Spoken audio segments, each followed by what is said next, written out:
So, shall we talk about leadership today? Yes, Yeah. let's do that. Do you know anything about leadership? Not much. No, not much. How about Don't you? don't be modest now. Don't be modest. How about No. you? What Uh, well, I know quite a lot about leadership. What I would say, though, is knowing about it is not necessarily the same as being good at it. So, right. but I think the reason I think it's a good subject to talk about is, well, I mean, politically, the UK is a disaster from a leadership point of view. Yeah. Have we got a leader? I can't I don't remember. think we have at the moment. No, I don't think we have. And it's arguable to say that even when they were in office, whether We they didn't were, have one. yeah. So, but let's not go down that route. Let's not go down that route. We said we But, wouldn't be political. Let's go. absolutely. So, but this channel is all about taking the bullshit out of business. Yeah. Yep. And what I would say is, I think I've come across more bullshit when it comes to the topic of leadership than any other aspect of business. Yeah. So can I give you some examples? Yeah, right? go for it. Because Go for it. leadership is one of the most studied subjects around business that there is. You Yeah. go on Google and put leadership in, and you literally get billions of replies to it. Yeah. It's the subject. Think about how many business schools there are around the world. And like all of those business schools and all of the management schools within normal universities, they've all done stuff around leadership. Yeah. Right. So here are some of the academic definition or academic titles to studies around leadership. Right. Oh, you've come prepared, haven't you, today? I Okay, have, because this is like a what do you call it? This is a sore point for me. It really Okay, irritates me. yeah, no, that's fine. Let's So, see what right. academia says. So here's one, and this is in no particular order. Leadership may be considered as the process of influencing the activities of an organized group in its efforts towards goal setting and goal achievement. Now, that is one of the more reasonable ones. Really? Because that paints a really inspirational picture, doesn't it, of leadership? Doesn't it? Wouldn't you just love to be a leader like that? Oh, man, I think, if anyone's looking for a calling and they read that and they don't find their calling, then, I don't know what's wrong. Okay, here's one. It's starting to get a bit more obtuse now. Leadership is the behavior of an individual when he is directing the activities of a group towards a shared goal. Okay. So, all right. Yeah. Now we're really starting to get out of the box on this, right? Leadership is interpersonal influence exercised in a situation and directed through the communication process towards the attainment of a specified goal or goals. I mean, you need a bleeding degree just to be able to read that. Does that come with a diagram? It comes with a Valium tablet. Okay, last one. And I think this is the doozy, right? All right, okay. Leadership is the influential increment over and above mechanical compliance with the routine directives of the organization. Now, if you can work out what the hell that means. Can you say that again? I'm pretty sure you just said mechanical. I did. Okay. Leadership is the influential increment over and above mechanical compliance with the routine directives of the organization. And I promise you that is the title of an academic report on leadership. Amazing. Yeah. Now, I have no idea what that means. So that's like, wow. How on earth could that be applied? You think about someone running a business on a day-to-day basis. That is meaningless BS, right? And I think there's another aspect of leadership which is tending towards the meaningless, which is when, and this is a personal thing for me, because I know there's a lot of people invested in these sorts of approach to leadership. So it's no disrespect for them. It just doesn't land with me. Yeah, it's when people start talking around things like authoritarian leadership, okay. participative leadership, delegative leadership, transactional leadership, transformational leadership. A couple of others. You've got charismatic leadership. Yep. things like that. And it's like, what does that mean? Can you help me? Charismatic leadership. Yeah. Any of them? Any of them? I don't know really. I'm not entirely sure. I think they're just plucking out things that they think are attributes of leaders and trying to break them down. I mean, you know, is charisma? Let's just take charisma as an example. Let's just run with that. Is charisma a prerequisite of leadership? Well, I think some people believe it is, but my experience is, you know, what the hell is charisma? Yeah. You know, which is, you know, some people say they've got a definition for it, and I've read some of those, but it's like, really, you know. I know they pick on people like Martin Luther King and Gandhi as being charismatic type leaders. Yeah. It's funny, isn't it? Because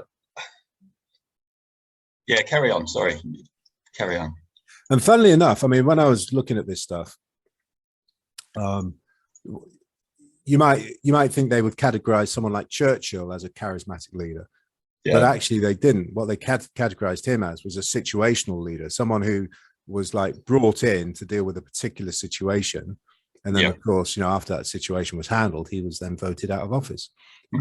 So you got all these definitions, but for me, they serve no useful purpose for normal people in normal jobs, or normal people running normal businesses, because at various points in your day, your week, your month, your year, you've actually got to be all of those things.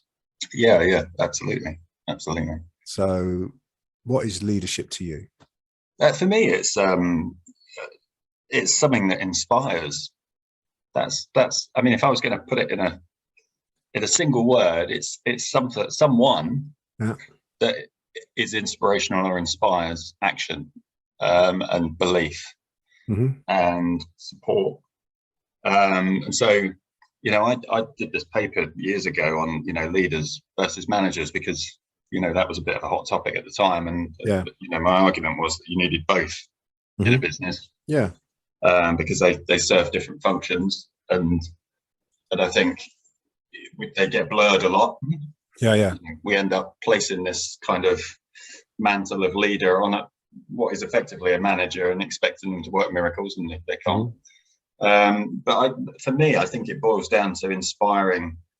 So when you was talking about Gandhi and Luther King, I was thinking they're inspirational leaders. I wasn't thinking they were. And I think almost like inspiration is the sum of all of those things. That we sort of touched on.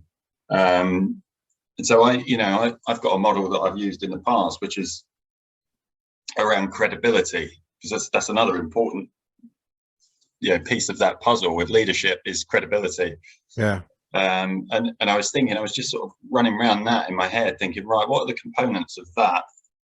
How does that relate to a leadership? Is it actually, you know, spheres of leadership rather than just credibility? I don't know, but I mean, if I run through those with you and see how they land. So for me, I've got appeal. There needs to be some sort of appeal and connection with a leader. Can I just interrupt a second? Because I think for me, where you're going with this is like, when you start to think about the personal qualities that somebody who's in a leadership position needs to be able to pull on to be an effective leader, then I think what you're talking about absolutely hits the nail. So could we come back to that? Because I think that's going to be really interesting. But at the moment, it's like, for me, it's like, let's just get our heads around what leadership is. Because, okay, you've said it's inspiration, and I get that. Right. Because, and I think that's coming from the place that as a leader, you're, you know, having to lead other people. Can I tell you what my definition of leadership is? Yeah, go for it. And it's very simple. It's about getting the results that you want. In fact, actually, it's one extra word. It's about getting the results you really want. And the reason that word really is important is that a lot of people they'll compromise on the results, because actually doing and tapping into those qualities that you were just about to go and describe is actually quite hard. Yeah. And because they don't want to go to that space, they then compromise on the results. So they don't get the results they really want. Yeah. And what are the results that, I mean, I've yet to meet somebody who's, you know, in a leadership position in a business, a corporation or an organization, or runs their own business, who doesn't want this. They want to get results, whatever that result might be. It might be a result with an employee, with a member of staff, a member of the team. It might be a result with a supplier. It might be a result with a client. But then what they really want is they want that relationship to be strengthened and to be sustainable, going on for a long period of time. Now, there's the very odd occasion when, like, it literally is a one-off deal, and it's like you go for broke. It's like a win-lose situation on both sides. Yeah. But those are, in my experience, very rare. So for me, the leadership definition that I go with is about getting results in a sustainable way so that people want to work with you again and again. Yeah. Okay. No, that's fair enough. I think what I was doing is I was thinking about, I for various reasons, I've been thinking a lot about basketball lately. And and I was reflecting on the leaders that I've had in basketball. Yeah. And how they behaved. And sometimes, you know, I've been in a situation where I've been on a team and a leader hasn't been a leader at all. No. You know, they've just been a good player. Yeah. But actually their attitude was, you know, I always think about that values sort of matrix, you know, and you know, performance and values sort of, you know, adherence. And, you know, if I was a coach, I would have benched that guy. Top scorer in the team. Yeah. You know, awful attitude, awful treatment of everyone. Yeah. And so what occurred to me was leaders pull people with them. They don't push people ahead of them. And it was like, you know, there is this whole idea of you follow a leader. Yeah, follow my leader. Sure. But it's someone that you follow rather than someone that pushes from the back, if that makes any sense. So, yeah, it does. I get it. I think it still ties into that inspirational thing, because you're inspired to follow someone, but it's or inspired to act. So I'm not saying that, you know, I just think that just tapping into that one example that just popped in my head while you were talking was, you know, he was a god awful leader, but a good performer on the court. Yeah. And I think that's a challenge that businesses face a lot. Yeah. You know, they have, particularly in things like sales, they have high performing salespeople that aren't leaders, but their natural inclination is to try and make them a leader if they're a high performing salesperson, for example, or a high performing person in a particular role. And they don't look closely enough at what it means to be a leader. They're looking at the performance aspect. Yeah. So I know that's sort of taken us off on a bit of a tangent. Well, actually, no, I think you've hit the nail on the head there, because it's like people don't see leadership as a learnable set of skills. Still, I mean, you know, despite all of the research and everything that all the books and training that's out there, you know, for most people, they still don't understand that if you speak to somebody in a, you know, nasty way, you're going to get a reaction that you don't want. You're not going to get the result you want. And I think one of the factors that comes into this is like the way media portrays leadership, particularly in business. You know, it's like all these shows like Dragon's Den or The Apprentice, where, you know, the business leaders who've been successful are portrayed in this like highly arrogant, aggressive way, because it makes for good TV, right? Yep. Okay. They throw each other under the bus. They always. Yeah, absolutely. Awful. Yeah. You try and do that in a real life situation, and you're going to have a car crash on your hand, you know? Yeah. But yet this is how it's portrayed in the media, because it makes it watchable. You know, the reality is good leadership is actually pretty boring. Yeah. Well, for TV purposes, I guess. Yeah. Yeah, good addendum there. Yeah, for TV purposes, not in real life, of course. Yeah. Just bailed you out there. Yeah, thank you very much. Okay, I owe you. Here's the fiver. But if we come back to that idea of, is leadership a natural quality, or can you learn it? I mean, I go back to the Martin Luther King thing. So everyone sort of, well, I say everyone, anyone who's looked at it and sort of has heard about his, the massive sermon that he did where he's made his famous "I Have a Dream" speech, and there's 250,000 people have shown up to watch him, but what they don't think about is all the years that went before that, where he learned the craft of public oration. And obviously he had some natural talent with it, but of course. He grew in to be able to become the person who could deliver that speech in front of that many people. He wasn't just like magicked down, able to do it. He was a pastor or a minister in a church for many years, delivering sermons sometimes to just a handful of people and doing it every week, and he put a lot of effort in to learn how to be that type of leader. And and you could argue the same with like anybody who's got into that sort of position. They've served some sort of apprenticeship where they've learned the skills, and I think that goes back to the point you were making about the good salesperson who then gets promoted into become the sales manager without those skills. By the way, that was me when I was in the newspaper industry. Exactly me. Yeah, but it happens a lot, doesn't it? And it is, it is the temptation. People want to keep their salespeople, or and they want to. The only way they see that they can do that is by promoting them and giving them more responsibility, and that's what they generally tend to do. And they think that whatever it is they've got that makes them a good salesperson is then going to rub off onto the people that they're managing. Yeah. But of course, without the skills that you need in order to transfer that, it never happens. Yeah. So before we come on to looking at like those qualities that you were starting to outline, let's bring the focus very, very clearly onto like smaller businesses, like maybe 10 to 50 employees.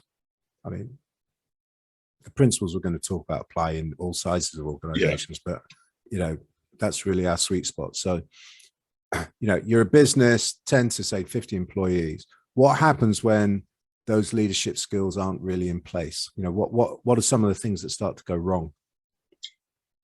In smaller businesses, I think you get a real kind of divide. You get us and them mentalities if there's any kind of management structure in a smaller business. You get resentment, you get alienation, you get people that are just dissatisfied. I always see it as a disconnect. What happens is when the leadership qualities are not there, and to be fair, they're often there within the founder or the entrepreneur. That's how they get people on board. That's how they get clients. They get traction. They have those qualities. Obviously, there's a scalability issue with that. And what tends to happen is they introduce new people into the mix to try and spread the responsibility of that leadership. You get a disconnect. And that often is a disconnect between the vision and the passion for what's going on, and you get people that are doing a job, basically.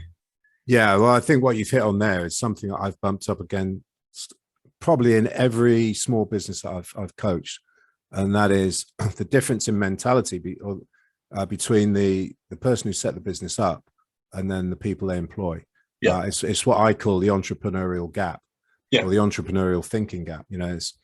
You've got to have a certain mindset if you're going to set a business up and have the determination and the perseverance to make it happen.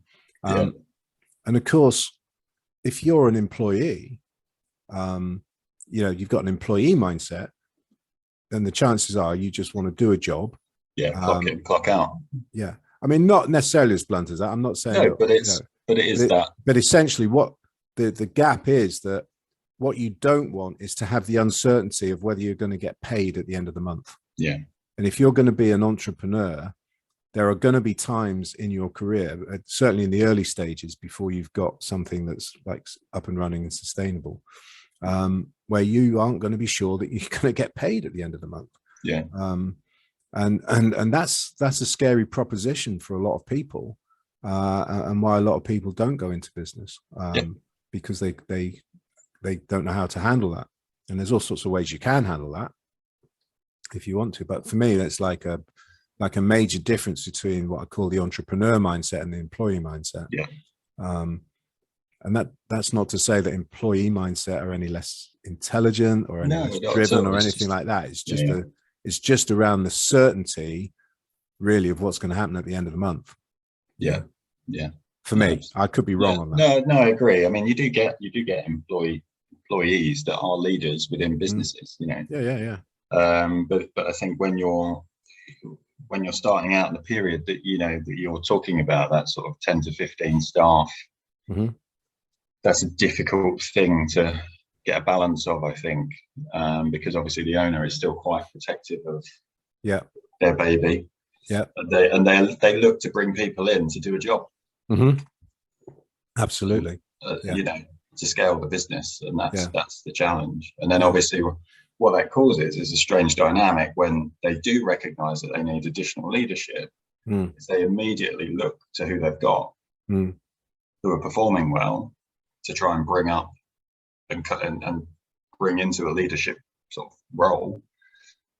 And that's a difficult transition for people when they've been working as a job, you know. So and they're felt disconnected from what they're doing. And then of course, the flip side of that is you bring someone else in. Yeah. And of course they're new coming into a business that they haven't got that emotional attachment to. Yeah. And again, that's difficult for them to lead because people don't know them. You've got to go through that process, like you said with Luther King, he spent a long time honing his skills, but also building relationships. Yeah. And you can't just drop in a business and automatically be a leader. No.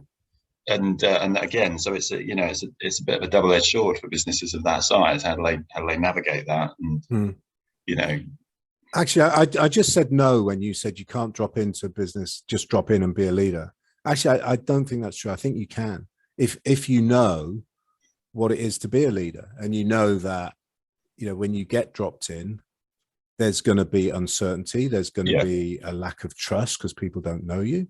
And if you know all those things, it's leadership.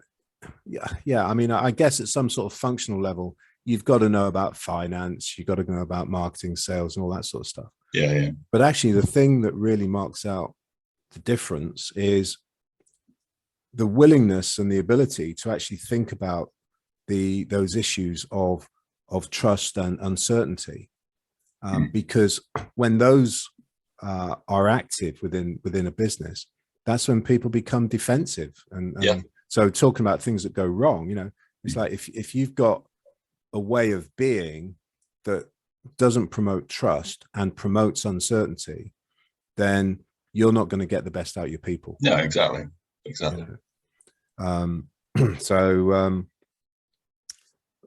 Anything else that you think that could go wrong when leadership skills aren't present in the business? Not really. I think they're the fundamental things. I think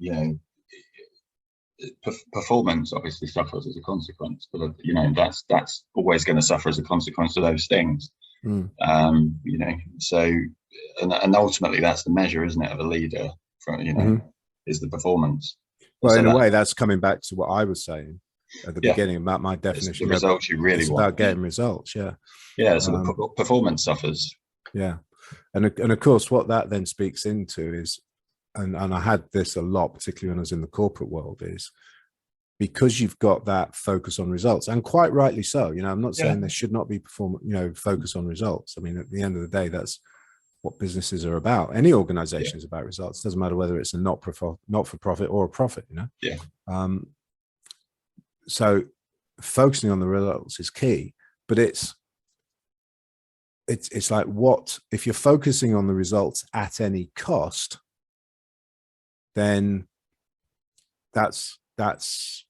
what I think that's really pointing into is lack of leadership skills. And I know I was sort of stuttering there. I was just sort of struggling to find the right way of describing that. Yeah. Because, you know, there are lots of, you know, particularly in like hard-nosed jobs, like, say, or industries. So you might think of, you know, trading jobs in the city, Yeah. or investment banking, where it's like, if you're not performing at the absolute top of your game all the time, then you're out. Yeah. So if you're then leading a team and you've got people and your team's not performing, then the instinct around that is going to be to create a blame culture. So that's the other thing that I was going to say that we it's didn't mention. finger pointing and blame. Yeah, is that when leadership skills aren't there, or in the case of some industry aren't really valued, then inevitably you get a blame culture. Yeah, absolutely. Is certainly my experience. Yeah, definitely. And you get a blame culture, but also you get a selfish culture of, you know, protecting your own position. You know, it's a bit of sort of backside covering. Absolutely. That goes on. Everything then, you know, migrates to email as a communication. Communication suffers as a consequence. You know, everyone's looking to protect themselves, and they don't feel safe ultimately. And then this is when this is why politics gets a bad name, because, you know, this is when you would see politics being played in organizations as people try to build you know, their empires to support them in whatever way they do. You do get empire building. I always see it as a difference between doing what's right and doing what's right for me. What you find is people gravitate towards doing what's right for me, but not doing what's right. And I suppose you could think about it a bit like a Venn diagram overlapping or something. You know, it's like, and the more that goes on, the less and less overlap there is between what's right and what's right for me. I suppose in an ideal world, they overlap completely, don't they? It's just a circle. Yeah. So no, I get that's a nice way of looking at it.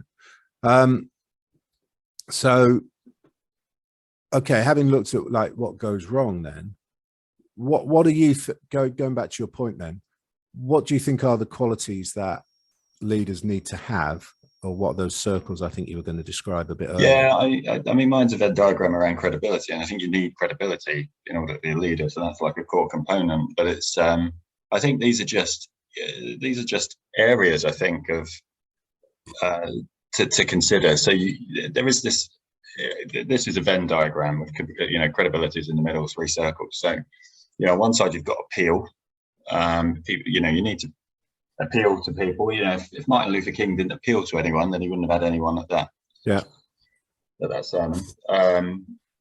And appeal can be different for everyone. You know, it's not, you know, it's a polarizing thing. You know, Martin Luther King didn't appeal to everyone, clearly. So, you know, under that you've got like a trustworthiness. You need to be trustworthy, and I think this is an area that often gets mistaken for reliability. Okay, could you go into that a bit more? Well, I know, and I've seen Sinek sort of talk about this before as well, Simon Sinek, and for me, that I've got lots of people that I trust in my life that are unreliable. You know, I've got friends that are unreliable, but I still trust them. See, I'm having difficulty with that. But I've got people that are reliable that I don't trust. So reliability just proves that you can do something on time and when it's needed. Okay, you know, that bit I get. Trustworthiness is something different. You see, the second bit, when you said there's people that I can rely on, but I don't trust them, I got that like straight away, because I get that connection. Yeah. You know, if I mean, you could say someone is a burglar, right? Reliably, they're a burglar, but are you going to trust that person, right? No. Yeah. But we've still got friends that are kind of screw ups, but we still trust them as friends. And I think Sinek uses this this interesting analogy around babysitting. You know, and he said, you know, if you imagine you're in a town and, you know, you've got a highly experienced babysitter who's new to town, you don't know them, but they're new, but they've got credentials around babysitting, and yet you've got a teenager who is part of the town, has been part of the town since birth. You've known them for a long time. Yeah. your inclination will be to trust the teenager. And that's why you get lots of teenagers doing babysitting jobs and all the rest of it. But obviously, there's a reliability thing, but a trustworthy thing there as well. And you trust the teenager, you don't trust the outsider. And so I think that's, and back to the reliability thing, I think, just because we can do things on demand and when we say we're going to do them, doesn't necessarily equate to trust. And we make that mistake a lot in business. Reliability is a key component, but it's not, it shouldn't be a substitute for trustworthiness. Well, I guess it goes back to what you were saying about doing the right thing. So the quote I like from that. So I know I was sort of taking the mickey out of researchers and academics and all that at the beginning, but I'm going to pull on in one now. Someone who's like a real guru in business was a guy, Peter Drucker. Have you? Yeah. So what he said about the difference between leadership and management is making sure that you do things right, and leadership is about making sure you do the right things. Yeah. And I think it speaks directly into what you were just talking about that trust and reliability. So, if you can trust someone that they're going to do it right, that's fine. But if you can't trust they're going to do the right thing in the moment, then, and I think this comes up all the time. So, and you were talking about business owners who find it difficult to let go and particularly in that sort of early phase of maybe 10, 15 employees, they're still highly involved. They still probably own the client relationships. They're a bit reluctant to let those relationships go for that very trust reason. It's not that they don't trust them to do the job they've been employed to do, but they don't necessarily trust them to be able to do the right thing if a problem comes up in a conversation with a client, to say the right thing, to do the right thing, to handle the situation in the right way. So I think that quote from Peter Drucker really sort of sums that up. Yeah, and the other quote or the other thing he said, which goes hand with that, is, there's nothing so useless as doing something right that shouldn't be done at all. Yeah, exactly. And I love those two quotes. So, Drucker was a massive advocate of just removing middle management, wasn't he? He's like, just don't replace middle management. And see how the performance changes. He was a big advocate of that. And there's always I can see how that applies in big organizations, because once a business gets to a size where there's an element of bureaucracy in there, because the thing about bureaucracy, it isn't fundamentally driving profits, revenue, or service levels. It's just servicing the organization there. So you can say, well, actually, what's the value? So I get that. But in terms of sort of pulling this back to the what it is to be a leader of a smaller type business, what's the challenges of learning these? What's it take to be credible? Because this is where I was going. So the other components for me, appeal and trustworthiness overlaps with familiarity. So that if you imagine two circles together, the Venn diagram, the middle bit between sort of trustworthiness and appeal is familiarity, and that feeling like you can relate to someone, because someone can be appealing, but you can't necessarily relate to them. When you add trustworthiness to that equation, you can start to become familiar with them. There's a familiarity thing. And I think on the other side of that coin of trustworthiness is expertise, because they need to have the expertise, and that's where reliability comes in. Because I think if you overlap trustworthiness and expertise, and you get reliability as an outcome of that, and then at the top, this whole appeal and expertise overlaps to become authenticity, and where all of those overlap is credibility. I'm going to stop you. But I think what does authenticity mean? This is coming back to I think that's doing what's right. You got these people who talk about authentic leadership, right? So Hitler was an authentic leader, because he said, this is what I believe in, and he led from that place. Absolutely. So do you really want authentic leaders in the world like that? Well, I think you do. Not like that, obviously, but I think there are lots of words that we've masked as positive words, like integrity is another one. You know, we talk Yeah. about integrity being a fundamental one. You know, it's very rare when we're looking at politics, very rare that politicians have any integrity, because they'll say one thing and do another. Probably the person with the most integrity recently is probably Donald Trump. And I know that's controversial, but he said he was going to do something and everyone thought he's never going to do that. And then he did it. And you just think, wow, you know, obviously I've got my own opinion on that guy, but Sure. and I'm not an advocate, let's be fair. Yeah. But he had integrity, because if he said he was going to do something, he did his damnedest to do it. Yeah. And so I agree with you. I don't think we can let Hitler hijack authenticity. I don't think we can let Trump hijack integrity. Right. Because of course, like any word, they can be misused and misrepresented. But I do think there needs to be an element of authenticity within a leadership, because otherwise, what does that mean? I think that's about being true and not and honest. And it sits, for me, it sits in that space of doing what's right, not what's right for me. In terms of being authentic as a leader in a business. But surely otherwise there's this, sorry, go on. Surely that's coming from a place of saying, doing what I believe is right, because you know, we just used the Trump example. I used the Hitler word, and you know, they're extremes. But if we bring it back to somebody running a business, right? Everybody, and this is a generalization, but I stick by it. Yeah.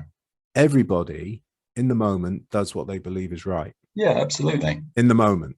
Yeah. Now, whether that proves to be right, you know, in an hour, a day, a week, a month's time is another. I'm going to challenge you on that, actually. Okay, great. Go for it. I don't think people always do that at all.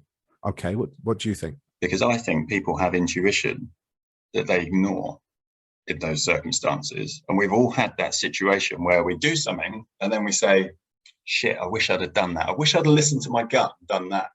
Okay. So I don't think we always do the right thing in the moment. I think we do what's expected in the moment a lot of the time, but I don't think we do what's right in the moment in terms of what we believe is right.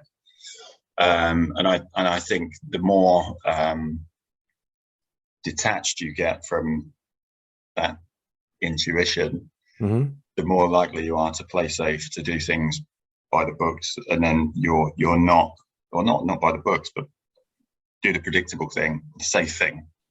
So I don't always think we do what we believe is right at the time. Okay, I absolutely accept that, and I think also in bigger organizations, we're also often expected to compromise what we believe is right. And well, there's a game to be played, isn't there? Exactly. But that's what I'm saying. It's about that. So the authenticity for me is about cutting through all of that. Because doing what you believe is right. You know, that's exactly it. But I think that's more challenging than perhaps people give it credit for. Oh, I think it's hugely challenging, and I think it's. I mean, I always try and bring these things back to personal experience, because it's easy to get abstracted in all this. And you know, I think back to times, particularly when I was in the corporate world, and I absolutely relate to what you just said. You know, it's like, I know there were times when my gut was telling me there was something right to do. Yeah. And I can think of an example right now where I did actually do that. And all hell broke loose on my shoulders. Yeah. You know, seriously. Yeah. And I never did it again, because that wasn't what the organization wanted. You know? And I learned my lesson. And because I needed the certainty of my salary, I was married, I had a young family, there was expectations, I was the breadwinner, it's all those additional pressures. And it was like, okay, so I compromised myself hugely, and made myself ill. You know, the stress it caused me made me physically ill, you know. So you know, by no means do I think being a leader is an easy. Not at all. You know, it's easy to say, but it's actually much harder to do in real life, because you're weighing up all these different things that you've got to try and balance and come through. I think you've got to live it. not do it, if that makes sense. I think Yeah. leadership is something that you live, you don't just do. It's not a hat that you put on when you walk through the doors of your office or your business. I think it's something that you live, and it shows up in every area of your life. Yeah. Um, Absolutely. you So know, it's not a role. do you think people are only leaders when they've got like a team that reports into them? No, not at all. I think you get people within businesses that lead upwards, that lead. I think it's something that people don't often recognise. You know, that it perhaps gets labelled as proactivity, maybe within businesses. But I think you get leaders all over the business, and you know, but it's how aware you are of their influence, of their impact as a business owner. That makes or breaks the longevity and the impact that those people make, because, you know, they're the people that are committed. They're the people that stay late, that lead by example, that support other people. Yeah, I know, lead by example, but they support. Well, no, the lead by example bit I get was the stay late bit. I was cringing at. Yeah. Well, they're more likely to, because and that's not because I'm an advocate of staying late, but they're invested. It's a sign that someone's invested. Yeah. Okay, I take that. Yeah. And that's what you want, is people invested in the vision, in the business. Yeah. And, you know, they are those people, but it's not often recognized for what it is. Yeah. See, for me, I think everybody's a leader, because at a minimum, you're leading yourself. Yeah. And what saddens me is just how many people I see that don't know how to lead themselves. Yeah. And the consequence of that is frustration, depression, all the you know, so many of the mental health issues that have been talked about, you know, particularly over the last couple of years, actually come from a place that people don't know how to lead themselves. And there was a horrendous statistic I heard on the news the other day, which that now something like there's 8.3 million people in the UK who were prescribed antidepressant drugs last year. Wow. Now that is 1 in 8 people. Wow. Yeah. So it's around about 12-13% of the population. Yeah. I then had a look, and you go globally, the figure is slightly higher. It's about 13-14% in the US. And you can go around, you know, countries around the world, and yes, there are some countries which are like significantly lower, but there's lots of countries that are running around about that 12-13% of people being depressed. And for me, what that actually is describing is just how little of that education effort goes into helping people be good leaders of themselves. Yeah. And I know that's not necessarily the way people think of leadership, because they think of leadership as others. It's an organizational thing, or a team, it's a business thing, it's a military thing. But actually, for me, it's a personal thing. And it's like, if you can't lead yourself, then you sure as heck can't lead anyone else, other people, because you get sussed out immediately. And you know, you'll know it from people like the guy you were talking about in the basketball team, right? You'll know it from people you worked with. I know about it from people I worked with. Anyone listening to this will know from people they work with. If you can see that someone can't lead themselves, there's no way you are going to give them the authority, if you like, or the power to lead you.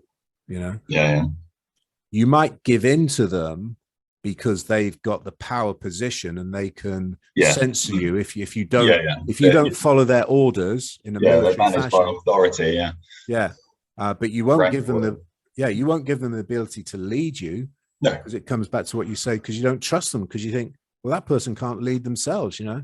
I mean, you know, I worked with a guy that was an alcoholic, and you know, he'd leave the office at 11 o'clock in the morning, and we were working in an area where there was loads of pubs, and he would literally do a pub crawl between 11 and 2 o'clock in the afternoon. That's in the days when the pubs closed at 2.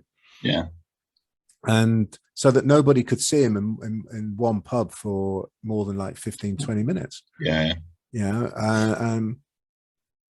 I did what he told me to do because I was fearful of losing my job. Yeah. But I certainly didn't trust him as a leader. That's for sure. No. Sure. So is there any sort of little bit of a tip, a trick, a tactic, people can like to help them really tap into this idea of leadership and how to become a better leader? Is there anything that you can give them? Well, I don't think there are really, in terms of tips or tricks. I don't think there are any hacks to leadership. I think it's something that you've got to really invest time in learning, developing, and practicing as well. Yeah. And we've talked about the skills and and I guess the qualities. Yeah. And you need to focus on those qualities. Yeah. And I don't think there's any shortcuts. There's no hacks, there's no top 10 tips, or this is how you get it in a week, how to become a great leader in a week. Yeah. There is none of that. No. Because it's something that you really need to invest in, commit yourself to. Yeah. And I do think typically leaders tend to see that as a calling, a personal calling. Good leaders, not a career or a job. Yeah, it is a calling. And so I think you can always brush up on your skills, absolutely, but I do think it just takes time. Yeah, I wholeheartedly agree with that. And the only thing that I would add to that is that it's totally learnable if you want to learn absolutely, it. Yeah. The idea that somehow your God-given skill, as a leader, you're born a leader or you're not. To me, that is a bullshit idea, right? Yeah, it is. If you want to learn and develop the skills so that you can become a good and effective leader and get the results that you really want, not compromise and put up with results that you have to have because you can't do it better, then I believe you can do it. And I've seen it and I know the evidence, so I know it's true. No, absolutely. But you got to want that. You got to want it. Yeah. Good stuff. Cool.